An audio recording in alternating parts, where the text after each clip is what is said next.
Oui, Olivier Cadic, que l'on vient d'ailleurs d'entendre dans ce sujet. Que pensez-vous de la réponse qui a été apportée hier par cette proposition de loi face au risque d'espionnage qu'il pourrait y avoir du côté de Huawei que l'on accuse d'espionner au profit du gouvernement chinois?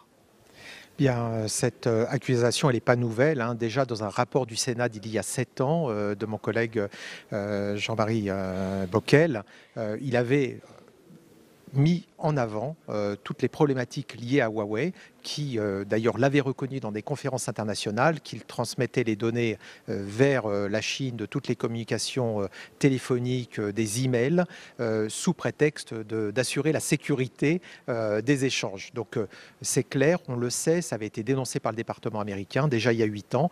Et là, c'est le prolongement de tout ça. Aujourd'hui, on a la 5G qui permet encore plus de possibilités, qui offre encore plus de possibilités de contrôle.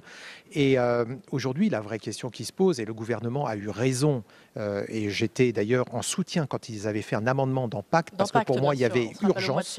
Absolument, j'avais déjà soutenu l'amendement.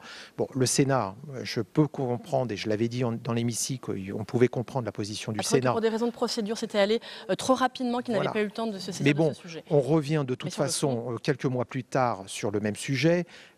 Donc il est impératif que le gouvernement puisse avancer sur la question, que puisse mettre un point d'arrêt, je le souhaite, au développement de Huawei dans notre pays, que ça soit un moyen pour le faire.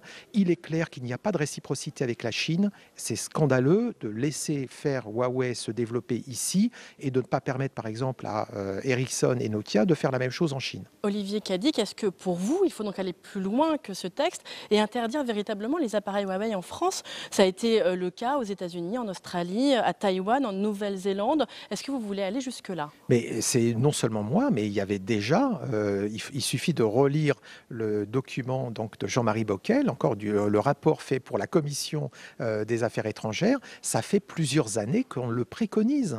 Mais et donc aujourd'hui, mais je sais que le texte ne dit pas ça. C'est pour ça que je comprends les réticences à l'exprimer de façon ouverte.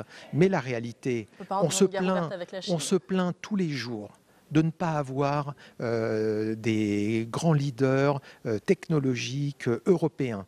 Et là, nous en avons deux dans la 5G.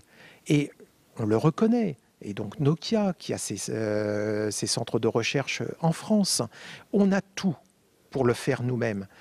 Pourquoi, dans l'Europe, on n'arrive pas à garantir le développement de sociétés européennes, leur permettre de se renforcer sur le marché intérieur européen? Et les Chinois, ils ont Huawei. Pour la Chine, il y a un cybermur.